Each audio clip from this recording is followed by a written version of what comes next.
tudo bem com vocês? Professor Lucas aqui hoje para a gente falar mais um pouquinho de informática básica. Dando sequência na nossa disciplina, na última aula a gente viu um pouquinho sobre software. Vimos sobre software de maneira geral, entendemos o que é um software de sistema operacional, entendemos o que é um software aplicativo e o que é um software do tipo compilador, ou decodificador, ou interpretador. Na aula de hoje, a gente vai dar uma atenção especial a um desses tipos específicos, que é o software de sistema operacional. Dentro de software de sistema operacional, a gente vai trabalhar com o Windows 10, que é a versão mais recente do Windows. O que é importante a gente destacar? Mesmo que você não tenha o Windows 10 na sua máquina, no seu computador, no seu notebook, várias das situações que eu apresentar para vocês são válidas. Tá? E o que é interessante que vocês vão fazendo nesse vídeo? Pausem e tudo que eu for fazendo no Windows 10, vocês tentem reproduzir no computador de vocês. Isso é interessante para que a gente consiga perceber quais alterações nessas ferramentas básicas que o Windows 10 passou a ter e que não haviam em outras edições do Windows, tá bom?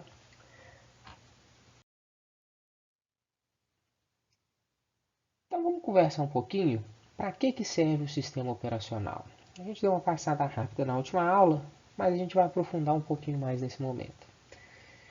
Se a gente considerar o uso de computador cotidiano, nós que usamos computador somos os usuários dessa máquina. Para a gente conseguir conversar com essa máquina, a gente utiliza os programas aplicativos. Então, a nossa interação direta como usuário é com esses programas aplicativos. A gente não lida diretamente com o sistema operacional. O sistema operacional faz todo o controle de informações, fluxo de dados, coordena quanto vai usar de memória, quem vai usar o processador em cada momento. Só que o sistema operacional conversa diretamente com os programas aplicativos. Então, o que é interessante a gente perceber? Que nós, usuários comuns, não acessamos diretamente o sistema operacional.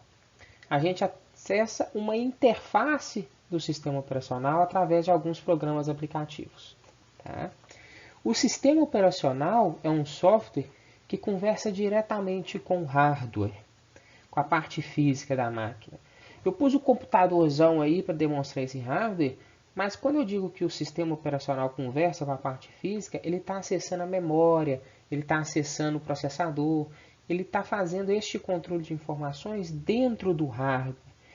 Qual informação vai passar por cada pagamento de uma vez? Então, olha só, a gente tem dois estágios antes de chegar no hardware. Eu, usuário, não lido diretamente nem com o sistema operacional, nem com hardware. Eu lido diretamente com programas aplicativos. Esses programas aplicativos que fazem uma interface minha com o sistema operacional e do sistema operacional com o hardware. É importante vocês perceberem aqui que o que acontece é uma espécie de tradução. Né? O hardware só entende 0 ou 1.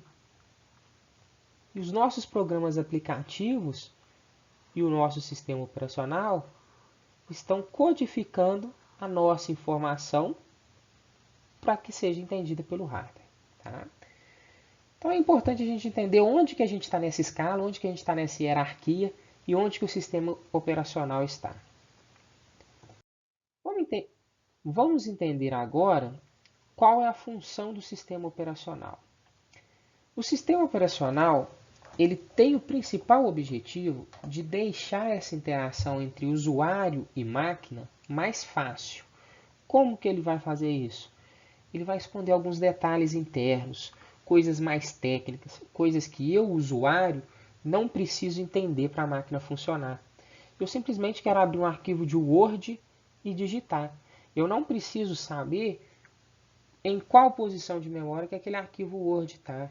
Eu não preciso saber se ele está na RAM, se ele está no HD. Eu não preciso saber se ele está compartimentando memória com algum outro arquivo, ou quanto de memória que ele está puxando. Eu não preciso saber nada disso. Se eu não preciso saber, o sistema operacional esconde isso tudo de mim e torna o meu uso mais fácil para o meu objetivo simples. ele também traz uma interface muito mais confortável, principalmente um Windows que tem uma funcionalidade gráfica muito grande. Então a gente tem a utilização de mouse, a gente clica sobre o ícone desejado, o ícone abre numa janela, é muito intuitivo. A gente chama isso daí de interface, a forma como o programa se apresenta para o usuário. Sistemas operacionais antigos, como o DOS, funcionavam apenas por linha de código. Você sempre tinha que digitar o que você queria abrir. Você sempre tinha que especificar o endereço que você queria abrir. Quando a gente começa a trabalhar com sistemas operacionais puxados para interface gráfica, esse acesso começa a ser simplificado. Ele também reduz o tempo necessário para abrir um programa e fechar um programa. Ele consegue coordenar esse fluxo de informações dentro do processador. Ele consegue interpretar muito bem quando é a hora de abrir alguma coisa, quando é a hora de fechar alguma coisa e quando é a hora de dar prioridade à execução de algum programa. O sistema operacional permite a utilização eficiente do nosso hardware, permite que a gente utilize da melhor forma possível a RAM, da melhor forma possível a nossa memória cache, da melhor forma possível o nosso processador. Ele funciona como um guarda de trânsito, né? Vocês já devem ter associado essa informação desde o primeiro momento desse vídeo, quando eu falei que ele começa a controlar o fluxo de informações. Agora executa você, agora espera aí, executa outro, espera um pouquinho agora, executa um terceiro. Então ele funciona como um guarda de trânsito. Isso permite uma eficiência muito maior do nosso hardware. Ou seja, ele consegue fazer com que o hardware trabalhe mais em menos tempo, mesmo sendo o mesmo hardware, mesmo sendo a mesma quantidade de memória, mesmo sendo o mesmo processador. Ele consegue isso porque ele distribui os recursos. Ele consegue fazer com que todo mundo trabalhe ao mesmo tempo. É como se você estivesse pensando numa linha de produção. Uma pessoa produz o produto, a outra embala. Uma produz o produto e a outra embala. Sempre vai ter alguém fazendo alguma coisa. Tá? Agora, se fosse a mesma pessoa produzindo o produto para ela mesma embalar, a gente sempre ia ter um atraso, um delay. Mesmo que a gente tivesse duas pessoas e a primeira atrasasse, o segundo ia ficar ocioso. O que o sistema operacional faz? Opa, se você está ocioso, se você está parado, se você está sem serviço, toma aqui um serviço para você. Eu sei que você está esperando o primeiro colega aí que não acabou, mas enquanto ele não acaba, vai fazendo isso daqui. Então o sistema operacional consegue tomar essas decisões para manter todo o hardware ocupado, permitindo uma melhor otimização, uma melhor eficiência da execução dos programas.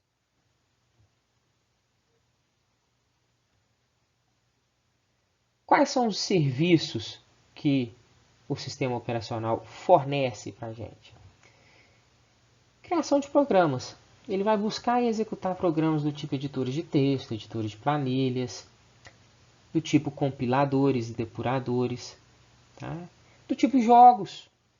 Então ele vai trazer esses programas, buscar, juntar todos os arquivos que estão na memória, fala assim, ó, processador, agora eu preciso que você executa isso que o cara quer jogar. Executa e abre o jogo. Tá? Então ele vai criar o programa na nossa tela e executar os programas. Da mesma forma que ele puxa para o processador, ele reserva a quantidade de memória necessária. Ele vai organizar os dispositivos de entrada e saída. Todos esses conectores que nós temos na nossa máquina, seja conector do tipo fone de ouvido, do tipo microfone, do tipo Bluetooth, não necessariamente só fios. Hoje a gente tem muitos conectores sem fios, ou seja, conexões via Bluetooth, conexões via wireless, conexões via USB. Todas essas conexões, elas vão ser organizadas pelo sistema operacional. O sistema operacional é capaz de falar, olha, tem um cara querendo entrar ali, vamos deixar ele entrar, vamos conectar? Se eu for conectar, onde que eu vou jogar ele? Em qual posição de memória? E se eu estou jogando ele em uma posição de memória, eu tenho que avisar para o usuário que alguma coisa foi conectada ali. Porque se ele conectou, é porque ele quer usar aquilo. Então eu preciso dar uma opção dele abrir aquele componente. Algumas situações não, algumas situações eu sei que o usuário não quer ver. Por exemplo, se o usuário conectou um mouse e eu, sistema operacional, reconheci que é um mouse, eu não preciso abrir configurações de mouse. Eu preciso simplesmente conectar, fazer a interface do que foi conectado com o cursor na tela. Porque se o usuário conectou um mouse na máquina, eu entendo que ele quer mexer o cursor da tela com o mouse. Então eu não preciso fazer mais nada, vão ser prático para o usuário. O usuário não tem muito conhecimento de informática. O sistema operacional toma essa verdade para ele. O usuário não tem muito conhecimento de informática. Ele não conhece informática a fundo. Ele simplesmente quer usar o computador. Então vamos facilitar a vida do usuário. Ele, quando conectar um dispositivo de entrada, ele não precisa falar qual posição de memória que ele quer alocar, onde que ele quer colocar esse dispositivo. Ele simplesmente conecta e eu faço todo o serviço que ele conectou começa a funcionar. Da mesma forma, os dispositivos de saída. O usuário conectou e eu reconheci que é uma impressora, beleza, eu já sei o que o usuário quer fazer. E eu converso com a impressora e resolvo todo o problema. O usuário só precisa clicar no botãozinho de imprimir e selecionar a impressora que ele conectou ali. Tá? Então, o sistema operacional facilita a vida do usuário também em relação à gestão desses dispositivos de entrada e saída. Também facilita com relação ao acesso de arquivos. O sistema operacional consegue organizar esses arquivos. O nosso Windows tem um explorador de arquivos que você vai ver lá várias pastas, uma pasta dentro da outra e diversos arquivos dentro dessas pastas. Algumas aulas para frente a gente vai discutir com mais calma esse sistema de arquivo e o Windows Explorer. Ele consegue reservar e acessar de forma eficiente os sistemas do computador, ou seja, o hardware. A gente discutiu no slide passado, né? Ele faz uma gestão muito eficiente de hardware. Ele principalmente fornece uma proteção para o usuário. Tá? Tanto entre usuários, a gente pode ter várias pessoas usando a mesma máquina, então você consegue criar perfis dentro dessa máquina e impedir que outro usuário acesse as informações do seu perfil, quanto ele fornece uma proteção do usuário contra a máquina. Na área de TI, o pessoal gosta de brincar muito que o maior causador de problemas em um computador é o próprio usuário, porque o usuário mexe onde não deve. O usuário costuma fuçar onde ele não tem conhecimento. E se eu deletar isso aqui, será que volta a funcionar? E deleta a coisa errada. Então, o sistema operacional começou a esconder algumas coisas do usuário. Olha, o usuário faz muita besteira, então isso aqui eu vou esconder dele, porque na hora que ele vê isso daqui, eu nunca cliquei nisso daqui. O que é esse arquivo .dll? Todo arquivo .dll é configuração de sistema. Se você deletar algum arquivo .dll, provavelmente alguma coisa vai parar de funcionar, mais cedo ou mais tarde. Muitas pessoas falam assim, eu nunca cliquei nisso aqui, não uso isso aqui. O que apareceu esse DLL aqui? Deletou. Então, o sistema operacional começou a esconder algumas coisas do usuário, porque o usuário faz muita besteira. Tá? Então, ele começa a proteger a máquina do usuário. Eu sei que a máquina é para o usuário, né? O usuário que faz a utilização dessa máquina. Mas, muitas vezes, ele usa de forma equivocada. Muitas vezes, ele não teve treinamento adequado. Então, eu vou esconder o que pode danificar a máquina aqui. Tem coisa que o usuário não precisa mexer. Tem coisa que pode ficar longe. O sistema operacional também faz uma contabilidade de desempenho. Ele consegue estimar a quantidade de memória, quantidade de uso de processador, como que ele está se desempenhando, se está aceitável. Se a gente teve uma carga muito grande, fora do comum, fora da média, que tinha costume de ser utilizada. Ele consegue verificar o quanto que a nossa placa-mãe está esquentando, se ela precisa ser automaticamente desligada porque está esquentando muito. Bom, muitas vezes, meu computador desligou sozinho, porque a placa-mãe esquentou demais, o sistema operacional, apagou tudo. Porque se ela continuar só esquentando, chegar num ponto que ela vai ser danificada. Esses componentes eletrônicos suportam aí até 50, 60, dependendo aí até 70 graus Celsius. Então, se ele está só esquentando, e chegar acima desse valor ou se mantiver nesses valores por muito tempo, o componente vai ser danificado. Então, o que o sistema operacional faz? Cessei a alimentação. Chega de alimentação porque está esquentando demais. Deixa o negócio dar uma acalmada, dar uma resfriada, que aí depois você volta a usar. Se voltar a acontecer, a gente tem que olhar o que está acontecendo. Por que está esquentando? Mas nesse momento eu resolvi seu problema. Fiz um paliativo aqui. Não vai esquentar tanto. Aí o que nós usuários fazemos? Nossa, o computador desligou sozinho, o computador não sabe que eu tenho trabalho para fazer. Você põe a mão no computador, o computador até sai fumaça. O que você faz? Liga ele de novo. Você precisa usar.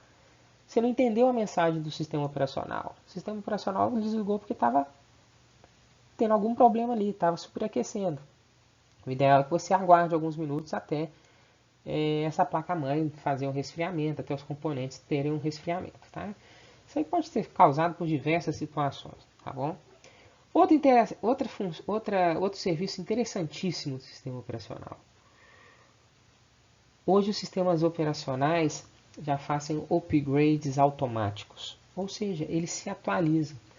Toda vez que é lançada uma nova versão de sistema operacional, ele busca essa versão na internet, baixa e instala automaticamente. Tá? Vocês vão perceber várias vezes no computador de vocês um íconezinho na direita, ou então até se vocês não perceberam e não costumam desligar o computador, manter o computador sempre ligado, abre uma caixa de diálogo, ó, nova atualização disponível, você precisa reinicializar a sua máquina. Então, o sistema operacional faz esse download e instalação automática dos upgrades, das atualizações que são disponibilizadas. E é sempre interessante fazer atualização, tá pessoal? A atualização vem para corrigir bugs, vem para corrigir problemas, vem para melhorar a proteção na navegação na rede. O sistema operacional também encontra erros e tenta corrigir esses erros. Na maioria das vezes, quando o erro é referente a software, ele consegue fazer essa correção. Quando o erro é referente a hardware, ele não vai conseguir fazer essa correção. O sistema operacional é software. Se a gente tem um defeito de hardware, a gente precisa cuidar do hardware, trocar o hardware, consertar o hardware. Mas o sistema operacional faz o tratamento e detecção de erros de software. Várias vezes vocês já devem ter percebido isso. Solução de problemas. Algumas situações vocês vão estar tendo alguma dificuldade e vai aparecer lá a caixinha do Windows. Solução de problemas. Procurar problemas, diagnosticar problemas. Então ele começa a procurar situações que estão ocorrendo para tentar te ajudar. Tá? Vamos falar um pouquinho das versões do Windows. O Windows foi criado lá em 1985 com o nome de Windows 1.0. É uma evolução de um sistema operacional que tinha o nome de DOS, MS-DOS, Microsoft DOS. Só que o DOS funcionava 100% por linhas de comando. Tinha tudo que ser digitado, acessado por linha de código. Isso daí não era intuitivo. O computador estava se popularizando. Vários tipos de pessoas estavam começando a utilizar o computador. Então, para conseguir fazer essa interação entre público comum com o computador, o Windows começou a ter uma visão, opa, eu tenho que utilizar algo mais gráfico. Então eu vou colocar janelas e eu vou inserir um novo dispositivo, o mouse. Que esse mouse a pessoa consegue transitar pela tela. Isso em 1985. 10 anos depois, a Microsoft lançou o Windows 95. O Windows 95 foi um marco na evolução e ele trouxe uma coisa que a Microsoft teve uma sacada e que perdura até hoje, apesar dela já ter tentado tirar, que é o botão de iniciar. Tá? Surgiu pela primeira vez no Windows 95. Outra diferença em relação ao Windows 1.0 é que o Windows 95 começou a trazer a ideia de suporte à internet. Já se falava em internet, a gente já tinha pequenas redes de internet, não era comum para o usuário, mas já se falava em internet, mesmo que com poucos sites, poucas páginas web disponíveis, eu já tinha que disponibilizar aquilo para o usuário, porque já era algo que vinha para ficar. Já se percebeu isso lá em 1995. Em 1998, a internet já estava consolidada, até mesmo no Brasil, apesar da nossa internet ainda ser discada, né? Tenho certeza que vocês não se lembram disso, não eram nem nascidos, né? Mais de 10 anos antes de alguns de vocês nascerem. Mas o Windows 98 veio na ideia de que, opa, esse negócio de internet veio para ficar. Então eu preciso integrar melhor o meu sistema com a internet, né? Tudo num computador vai funcionar com base na internet. E eu vou melhorar o meu principal software de acesso à internet, que é o Internet Explorer. Então, o Windows 98 veio trazendo com ele uma melhor integração com a internet e a novidade do Internet Explorer 4.0. Em 2001, a Microsoft lançou o Windows XP. Muitos consideram o XP o melhor Windows que já foi lançado. Ele veio com uma interface toda remodelada, visual novo, moderno, mais atraente.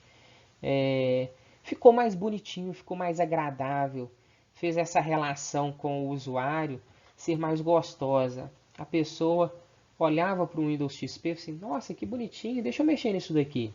Era diferente do Windows 95, 98, que era todo quadradão e trazia uma ideia de, nossa, não é muito amigável. Tá? Sem contar na eficiência. O Windows XP conseguiu proporcionar essa eficiência. Ele era muito... ele otimizava muito os nossos recursos de hardware. Depois do Windows XP, veio o cara aí que... eu só não vou falar que foi o maior fracasso da Microsoft em termos de Windows, porque ela conseguiu pecar além dele. Mas em 2007 veio o Windows Vista. Tá? Tentaram otimizar recursos gráficos, colocou muito recurso gráfico, não ficou legal, ficou horrível. Tá? Todo mundo preferia, quando você comprava uma máquina que vinha com Vista, a primeira coisa que a pessoa fazia era instalar o XP. Né? Vejam que é uma diferença de 6 anos, mas era um software de sistema operacional muito mais eficiente. Então o Windows Vista não vingou. Tá? Tanto é que logo depois, 2 anos, a Microsoft lançou o Windows 7. E o Windows 7 veio numa estrutura muito melhor que o Windows Vista. E justificou o abandono do Windows XP. O Windows 7 ele era mais rápido, ele era estável, ele era fácil de usar, intuitivo. Muitas máquinas ainda hoje, mesmo a gente estando aí 12 anos depois do Windows 7, ainda utilizam o Windows 7. Quando a gente compra um computador novo, não, porque ele vem instalado com o Windows mais recente. Mas muitas pessoas, muitas empresas priorizam a utilização do Windows 7. Inclusive as nossas máquinas lá na escola, no 7, são o Windows 7.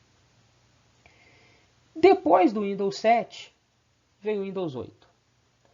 Eu falei que o Windows Vista é considerado um grande fracasso, e eu considero o segundo maior em termos de Windows, porque isso aqui foi desastroso.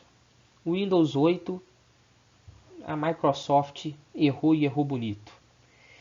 Qual que era o objetivo? A Microsoft percebeu um grande crescimento na utilização de smartphone e tablet, que a gente chama de dispositivos móveis. E a Microsoft, olha, eu já tenho um sistema operacional muito bom para desktop, para computador, desktop e notebook. O que eu vou fazer? Eu vou fazer algumas alterações aqui, e esse sistema operacional que já roda bem em computador e notebook, eu vou fazer ele rodar em dispositivos móveis. E eu vou ter o mesmo sistema operacional para as duas coisas e vou dominar o mercado de smartphone e tablet, porque eu sei que isso aí nos próximos 10 anos é o que vai ser o nosso boom. Né? Smartphone nos próximos 10 anos, eu digo os próximos 10 anos, contando a partir de 2011, 2012. Não estavam errados. Qual que foi o problema? O Windows 8 era uma porcaria. Né? Eles tiraram o botão de iniciar. A grande sacada que a Microsoft teve lá em 1995, eles sumiram com ela em 2012. Começou a deixar de ser intuitivo. Muita gente tinha dificuldade de encontrar as coisas no Windows 8. Tanto é que foi uma besteira tão grande que a Microsoft lançou o Windows 8.1. E no Windows 8.1 ela voltava com o botão de iniciar. Mesmo assim, não vingou. Tá? Mesmo assim, não vingou. Tanto não vingou que somente 3 anos depois, a Microsoft fez o lançamento do Windows 10, que é a nossa versão mais recente, e que ainda tem atualizações constantes. Perceba que o Windows 10 foi lançado há mais de 6 anos, ou aproximadamente 6 anos. Qual que era a promessa do Windows 10? Ele ia conseguir integrar desktop e dispositivos móveis e consoles, principalmente os consoles da Microsoft, que são o Xbox 360, que tem uma menor interatividade quando foi descontinuado ou quando lançou o Xbox One, que foi a versão logo depois do Xbox 360. Essa ideia de interatividade de jogos estava começando a amadurecer e agora o modelo mais novo do Xbox, Xbox X. Okay? Então, a Microsoft lançou o Windows 10 visando essa integração com dispositivos móveis, desktop e console. O que é interessante a gente perceber que o dispositivo móvel, a Microsoft desistiu de ter um sistema operacional dedicado a isso. Ela promove agora dentro do Windows para desktop algumas funcionalidades para você integrar o seu dispositivo móvel ao seu computador. O seu dispositivo móvel pode utilizar outro sistema operacional, até porque a gente não tem mais sistema operacional da Microsoft para dispositivo móvel. O Windows Phone, que era um, foi abandonado. Também foi um desastre. Tá? Então, o Windows 10 é a nossa versão atual do Windows. Eu vou trabalhar com o Windows 10. Como eu estou gravando no meu computador, o que eu consigo mostrar para vocês aqui é referente ao Windows 10. Eu vou sempre tentar fazer analogias para vocês com o Windows 7, porque é o Windows que a gente tem instalado nas máquinas do 7, né, lá na nossa escola. E eu peço que, à medida que eu for apresentando situações aqui para vocês, seja em vídeo, seja na nossa aula síncrona, vocês tentem replicar no computador de vocês, independentemente de qual seja a versão de Windows de vocês. Tá bom? Porque muita coisa vem sendo mantida. Independente de eu estar usando o Windows 10 e vocês o Windows 7 ou o Windows XP, vocês vão conseguir replicar muitas coisas. Tá? É claro que eu estou trabalhando com uma versão mais nova, eu vou ter algumas funcionalidades diferentes. Só que isso aí a gente entra num nível mais intermediário avançado. O nosso objetivo aqui é ter uma noção básica de Windows. Então a maioria das ferramentas que eu apresentar para vocês para o Windows 10 vão ser funcionais para o Windows 7. Tá bom? Eu vou trazer para vocês aqui agora algumas características básicas do Windows. O que é interessante a gente perceber? O Windows é um sistema operacional gráfico. Ele não funciona por linhas de código. Eu já citei isso algumas vezes para vocês aqui. Ele sempre vai ter ícones e janelas, ou seja, interface gráfica e menus. A gente vai conseguir acessar esses elementos gráficos através da utilização do mouse. O mouse é a representação representado por um cursor na tela e a gente movimenta aquele cursor através da movimentação de um elemento físico na nossa mão. Então a gente consegue ter traduzido um movimento externo à máquina para dentro da máquina. Tá? Ele também é um sistema multitarefa. Significa dizer que para o usuário parece que ele consegue fazer várias coisas ao mesmo tempo. Tá bom? Eu digo para o usuário porque, na realidade, o processador não faz tudo ao mesmo tempo. O sistema operacional que controla. Ok, faz um pouquinho disso, agora pausa. Faz um pouquinho disso, agora pausa. Agora faz um pouquinho disso, agora pausa. Só que isso é tão rápido que para o usuário tudo acontece ao mesmo tempo. Né? Eu consigo colocar uma música, escutar a música, rodar um jogo e, se eu conseguir abrir uma janela lado a lado com o jogo, abrir e navegar numa página da internet. Para mim, o usuário fica parecendo que eu estou fazendo tudo ao mesmo tempo. Então, o Windows traz essa impressão. E outra situação interessante que o Windows traz para a gente é um sistema plug and play. Todas as entradas, os terminais de entrada e saída, as conexões de entrada e saída, eles detectam automaticamente que o usuário conectou um dispositivo novo e reconhecem esse novo dispositivo. Então, todo dispositivo tem uma memória ROM, que é aquela que o usuário não consegue apagar, não consegue fazer besteira nela. E quando conecta, essa memória ROM manda informação para o Windows, fala assim, ó, cheguei. Onde que eu vou... Qual espaço de memória que você está reservando para mim? E manda uma mensagem para o usuário lá falando que eu cheguei. Tá? É basicamente você chegando num quarto de hotel e fazendo check-in. Só que o Windows faz isso automático para você. Tá? Pensa aí nesses hotéis novos que você consegue fazer o check-in pelo próprio celular. Check-in de voo, né, você consegue fazer pelo próprio celular. Então, bem mais prático, automático. Não precisa pegar fila, esperar, passar dados. Tá? Então, o Windows faz esse sistema de check-in de novos dispositivos. Esse sistema a gente chama de plug and play. Você encaixa e automaticamente você já tem alocação automática de memória do que aquele dispositivo vai usar e manda uma mensagem para o usuário, ó, o mouse que você conectou está aqui, beleza? Tá sabendo? Ok. A impressora que você conectou foi reconhecida.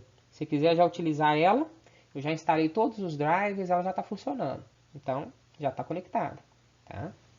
Então, o Windows facilita esse trabalho para a gente. O Windows também nomeia as unidades de memória com letras seguidas por 2 pontos. Então, se vocês abrirem o meu computador lá, vocês vão ver a unidade C, que é a unidade referente ao HD. Tá? Unidades de CD podem ser unidades E, F, CD, DVD. Hoje em dia é muito pouco comum. A unidade A e B era referente a disquete. Hoje a gente não tem mais uso de disquetes. Então o A e B continua reservado, a gente não vê unidades A e B. Toda vez que você conectar o seu pendrive, se você tem até a unidade E, conectar um pendrive, vai ser criada a unidade F. Se você conectar um segundo pendrive, unidade G. E assim por diante. Então, todas as unidades de armazenamento de memória são nomeadas por letras seguidas por 2 pontos. Todos os arquivos são armazenados em pastas. E as pastas são armazenadas dentro das unidades. Tá bom? Eu trouxe um videozinho para vocês aqui que explica um pouquinho sobre como ligar o computador pela primeira vez. Esse videozinho ele vai trazer algumas instruções, inclusive de conexões de fios. Eu vou explicando para vocês e vocês vão entendendo aqui, tá? Lembrando que eu estou falando nesse momento de um computador de mesa, do tipo desktop, que tem normalmente esses componentes aí. A torre, com o cabo de energia da torre, o estabilizador com o cabo de energia do estabilizador, que já é conectado nele, o monitor, que tem 2 cabos, um para energia e outro de dados, o mouse, um teclado e os cabos de conexão de ambos. A gente vai fazer primeiro a conexão dos cabos no gabinete. O cabo de energia tem uma entrada diferente, ele só vai conectar naquele momento, naquele ponto ali. O cabo de energia é alimentação elétrica. Ele vai conectar no gabinete e no estabilizador. Tá? Então percebam o encaixe do cabo no gabinete E a gente vai fazer a conexão também do cabo no monitor. Muitas vezes o monitor é alimentado pelo gabinete. Então a gente está funcionando o gabinete como fonte de energia. Além de alimentar o monitor, a gente precisa mandar dados para o monitor. Esse tipo de cabo é um cabo VGA. Ele só vai encaixar naquele lugar, naquela posição específica. Depois de encaixar, a gente dá a fixação ali a partir desses parafusos. Tá bom? Idem a conexão no monitor. A gente só vai ter um encaixe possível, uma forma de encaixar. Então, para eu conseguir mandar a imagem para o monitor, eu preciso conectar o meu cabo VGA nele também.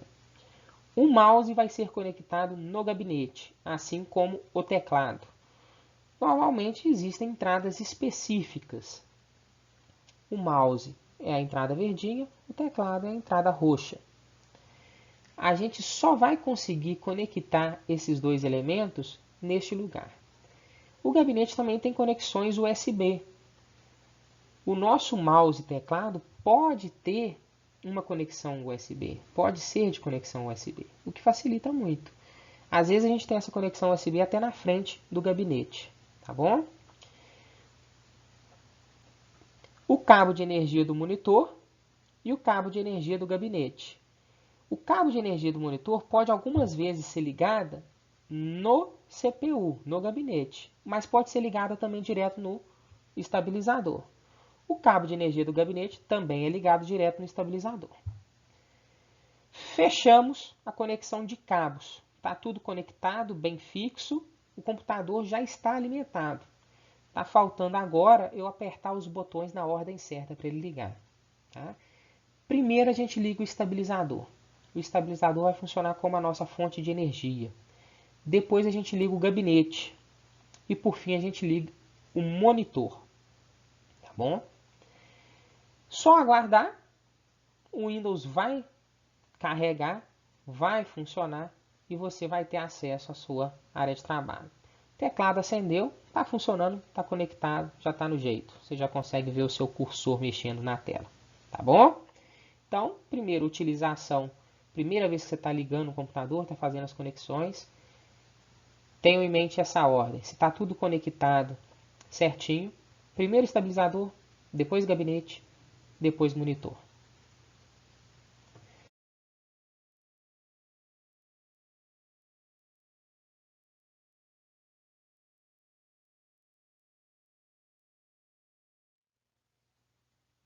Beleza, já sei ligar. E para desligar? Para desligar, a gente tem dois momentos. A gente tem que ter uma atenção ao software. Eu vou clicar no menu iniciar. Eu vou nas opções de energia. Nas opções de energia, eu vou em desligar. Aguarda um pouquinho, a tela vai apagar. Na hora que a tela apagar, você já pode partir para o desligamento no hardware. Desligamento no hardware, a gente vai fazer a ordem inversa. Primeiro eu desligo o monitor. Depois eu desligo o gabinete, ou torre, ou CPU. E por fim eu desligo o estabilizador. Tá? Então perceba que a minha ordem de desligamento é inversa à minha ordem de ligar. Tá bom? E se for um notebook? O notebook não tem esse tanto de fio, esse tanto de componente. Né?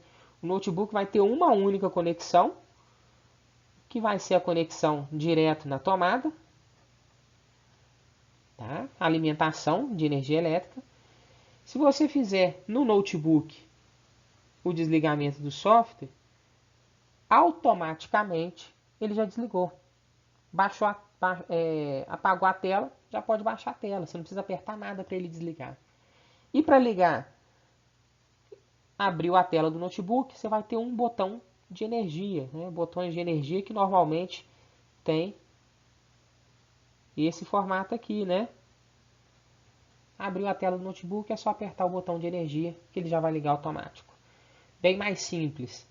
Né? Não que o desktop seja complexo, mas o notebook tem menos componentes para a gente tomar conta. Tá bom? Turma, visão geral de Windows, de como ligar o computador. A gente já está com o computador na tela aí agora, vocês já são capazes de ligar o computador. Na próxima aula, a gente vai começar a trabalhar dentro do Windows, conhecer a área de trabalho e algumas ferramentas, tá bom? Até lá, tchau, tchau!